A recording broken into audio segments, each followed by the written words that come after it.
Jika kamu pernah mendengarkan cerita-cerita mistik atau kejadian supranatural yang mungkin kalau kita pikirkan secara logika itu sangat tidak masuk akal dan sangat tidak rasional. Di tempat kita, khususnya di negara kita tercinta ini, hal seperti itu memang sangat-sangat lumrah terjadi dan praktik logika mistikanya itu memang masih sangat-sangat banyak, bahkan hingga hari ini. Saya katakan itu memang hal yang lumrah. Kenapa demikian? Karena sejak peradaban manusia dimulai dalam kurun waktu kurang lebih 12.000 tahun yang lalu, dan kita sebagai Homo sapiens, peradabannya dimulai kurang lebih 350 tahun. Sedangkan ilmu ilmiah, ya, pengetahuan ilmiah itu baru berkembang kurang lebih 300-an tahun. Jadi dalam kurang lebih kurun waktu 349.000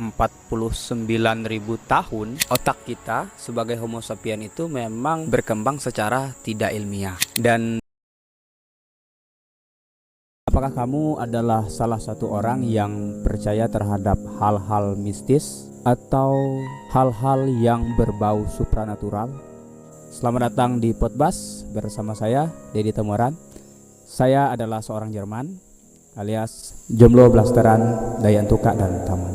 Kita hidup di negara dengan berbagai macam keunikan, berbagai macam keanekaragaman, dan berbagai macam tradisi dan budaya yang berbeda-beda di setiap daerahnya. Disclaimer, saya adalah orang Dayak. Saya lahir di daerah dengan culture dan tradisi yang masih sangat kental, masih sangat kuat kepercayaan akan hal-hal mistis, dan praktek logika mistika di sini itu masih sangat-sangat kuat sekali, masih sangat banyak sekali terjadi. Saya sendiri adalah orang yang tidak terlalu mempercayai hal yang demikian, namun saya menghargai karena memang dari zaman nenek moyang kami dulu hal-hal tersebut memang sudah dilakukan dan itu sangat lumrah, teman-teman. Untuk di kampung kami sendiri itu setiap bulan Juni, untuk mensyukuri sebagai tanda terima kasih bahwa atas penjagaan yang dilakukan oleh leluhur kami yang kami sebut batu tapa, itu kami selalu adakan ritual di tempat tersebut, tempat keramat tersebut. Jadi semua orang berkumpul di situ, bermain musik tradisional, menari dan segala macam. Dan jika misal di tempat kami ada yang sakit, selain misalnya berobat dengan pengobatan medis, karena sekarang kan udah ada dokter ya.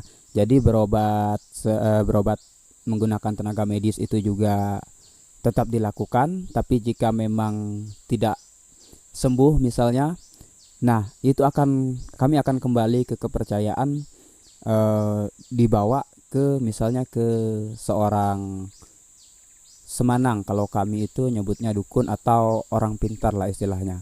Nah di situ akan dilakukan ritual penyembuhan.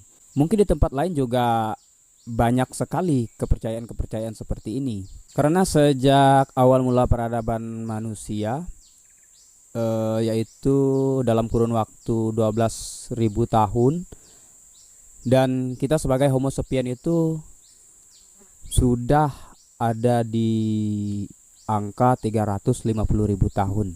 Nah, sedangkan untuk pengetahuan ilmiah sendiri itu baru berkembang sejak 300 tahun.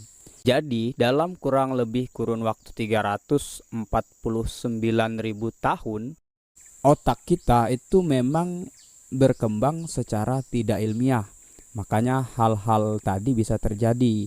Jadi kepercayaannya lebih kepada hal-hal berbau mistis, kepada sesuatu yang tidak pasti, kepada sesuatu yang mungkin tidak bisa dijelaskan secara logika dan rasional, namun manusia mendapatkan kepuasan dari hal-hal tersebut. Kita ambil contoh misalnya ke 2000 tahun yang lalu.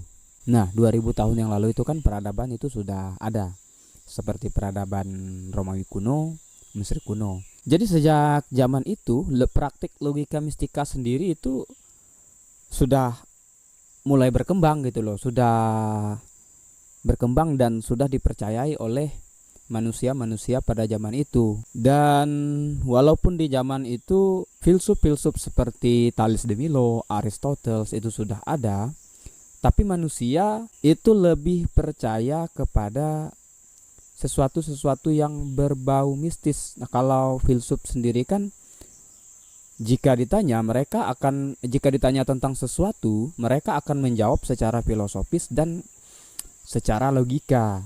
Nah, sedangkan yang dibutuhkan manusia sendiri itu adalah kepuasan. Karena kadang kalau kita mendapatkan jawaban secara logika, ada ego dalam diri kita yang tidak bisa menerima. Dan ternyata ego itu sudah timbul sejak nenek moyang kita. Contoh, untuk sumber pengetahuan tentang kesehatan sendiri, otomatis orang-orang kalau sakit perginya ke siapa? Ya ke dukun. Kalau enggak ya ke cenayang gitu kan. Paling-paling ya tabib. Kalau tabib ya memang pakai obatan herbal ya kan, tapi ada juga tabib dukun gitu. Ya. Sorry to say. Kalau sumber kebijaksanaan itu yang mereka tanyakan kan, mereka akan bertanya ke kepala sukunya ya kan. Nah, untuk sumber sumber untuk mengetahui nasib itu ada peramal juga ya kan, yang bisa membaca telapak tangan misalnya. Itu kan sudah dimulai itu sejak zaman itu. Nah, jadi orang-orang ini seperti dukun, paranormal, peramal, ini adalah orang-orang yang paling anti untuk mengatakan kalimat yang namanya tidak tahu. Dua kata ini saya rasa anti ya kan. Karena pengalaman saya sendiri di daerah saya juga sama. Kita pergi ke dukun, apapun yang ditanya selalu ada jawabannya. Nah, yang dibutuhkan manusia adalah jawaban yang memuaskan. Itu sebenarnya. Jadi bukan jawaban yang benar ataupun tidak benar. Tapi manusia itu sangat menginginkan jawaban yang memuaskan atau tidak memuaskan. Jadi kira-kira seperti itulah kenapa ya praktek logika mistika itu terjadi. Karena memang otak kita sendiri yang meminta hal tersebut. Dan untuk memuaskannya, ya itu tadi, terjadilah praktek logika mistika. Disclaimer, ini sudut pandang saya pribadi. Dan di sini sekali lagi saya tegaskan teman-teman semua, jika teman-teman melihat atau mendengarkan cerita tentang contoh orang-orang di suatu daerah, suatu kelompok atau suatu suku di suatu daerah mempercayai hal-hal tertentu, misal seperti berobat kampung, berdukun, atau ritual-ritual khusus kayak misalnya pergi ke tempat keramat dan segala macam. Sekali lagi saya katakan itu sangat lumrah, sangat tidak apa-apa sekali. Kita boleh tidak mempercayai, tapi ingat, tetap harus saling menghargai. Karena hal itu merupakan salah satu bagian yang sangat penting dalam sejarah peradaban manusia kita sebagai Homo sapiens. Oke, semoga apa yang saya sampaikan bisa memberikan manfaat, setidaknya informasi ataupun pengetahuan, ataupun teman-teman hanya menganggap ini hanya sebagai hiburan atau tontonan atau cerita sebelum tidur dan segala macam. It's okay, tidak masalah, kita bebas. Karena saya rasa hal ini wajib dibahas. Sekalian setidaknya saya bisa membagikan apa yang saya pikirkan, membagikan sudut pandang saya kepada teman-teman. Dan oke, mungkin cukup dulu. Kita akan berjumpa lagi di konten berikutnya. Sampai jumpa.